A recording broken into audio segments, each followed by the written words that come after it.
Pengukuran dan publikasi stunting sebagai aksi konvergensi percepatan penurunan stunting di Kabupaten Labuhan Batu. Salah satu intervensi penurunan stunting terintegrasi yang dilaksanakan oleh Kabupaten Labuhan Batu adalah aksi ketujuh, yaitu pengukuran dan publikasi stunting. Pengukuran dan publikasi angka stunting adalah upaya Kabupaten Labuhan Batu untuk memperoleh data prevalensi stunting terkini pada skala layanan puskesmas, kecamatan, dan desa.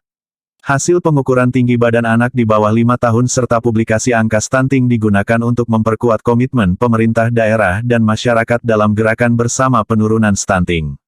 Dinas Kesehatan Kabupaten Labuhan Batu sebagai penanggung jawab pengukuran dan publikasi stunting, telah melakukan pengukuran status gizi terutama stunting pada balita. Kegiatan pengukuran panjang badan atau tinggi badan bersamaan dengan bulan penimbangan balita, dan distribusi kapsul vitamin A, dilakukan 2 kali dalam setahun yang dikoordinasikan oleh Dinas Kesehatan.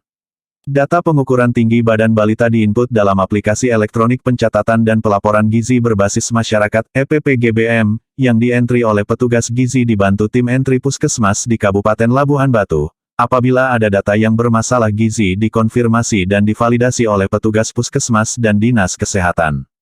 Kepala Badan Bapeda Hobol Z Rangkuti, SSOS, MM, selaku Sekretaris KPPS Labuhan Batu, saat memimpin rapat publikasi stunting di ruang rapat Bapeda Kabupaten Labuhan Batu Kecamatan Rantau Selatan Kelurahan Ujung Bandar Jumat tanggal 3 Desember tahun 2022 mengatakan, selain data status gizi balita juga diinput data riwayat tindakan terhadap balita yang bermasalah gizi, kemudian dianalisa faktor-faktor determinan penyebab masalah gizi untuk diintervensi sesuai penyebabnya. Informasi hasil pengukuran status gizi balita telah didiseminasikan dan dipublikasikan, diharapkan hasil pengukuran status gizi terutama prevalensi stunting balita didiseminasikan pada setiap pertemuan baik pada saat SMD, mini lokakarya bulanan dan pertemuan lintas program maupun lintas sektor OPD terkait, serta dipublikasi juga melalui saluran informasi media elektronik maupun media sosial baik di tingkat kabupaten, kecamatan, puskesmas dan desa yang ada di Kabupaten Labuhan Batu sehingga dapat dipakai menjadi dasar penyusunan secara lebih terinci kegiatan-kegiatan terkait stunting yang akan dilaksanakan selama bulan berjalan, menggalang kerjasama dan koordinasi antar petugas puskesmas lintas program dan meningkatkan motivasi petugas-petugas puskesmas dalam pelaksanaan integrasi kegiatan stunting dengan OPD terkait penurunan stunting.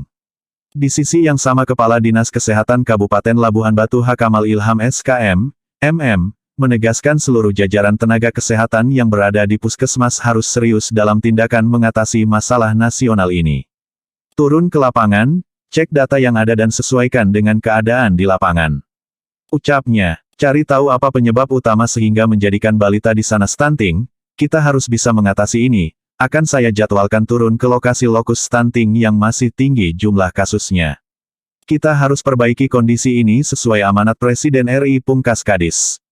Kemudian Kepala Bidang Kesehatan Masyarakat Dinas Kesehatan Kabupaten Labuhan Batu Friska S. Simanjuntak SKM, MKM mengatakan tujuan publikasi ini agar bersama-sama menurunkan kasus stunting, yang pada tahun 2021 di Labuhan Batu frekuensi sebesar 27%, secara nasional Presiden menerbitkan tahun 2024 harus turun 14%. Apakah kita mampu untuk menurunkan stunting di Kabupaten Labuhan Batu? Ujarnya, disampaikan Friska, prinsip penurunan stunting ada 8 aksi integrasi intervensi penurunan stunting di Kabupaten Labuhan Batu. Aksi integrasi adalah instrumen dalam bentuk kegiatan yang digunakan untuk meningkatkan pelaksanaan integrasi intervensi gizi dalam penurunan stunting. Mari bersama kita sukseskan capaian kita 14% penurunan stunting di tahun 2024, agar masyarakat Labuhan Batu semakin sejahtera, ucap Friska. Turut hadir mengikuti rapat pengukuran dan publikasi data stunting itu Kepala Dinas DP2KB Labuhan Batu Hajah Mahrani SKM, para perwakilan OPD, Kakan Kemenak, Camat, Kepala Puskesmas dan Kepala Desa Lokus. Adapun jumlah kasus stunting di Kabupaten Labuhan Batu di angka 200 kasus yang tersebar di 9 kecamatan, terbesar ada di Kecamatan Bilahilir dengan 67 kasus, dan terkecil kasusnya yakni di Kecamatan Rantau Selatan dengan 6 kasus.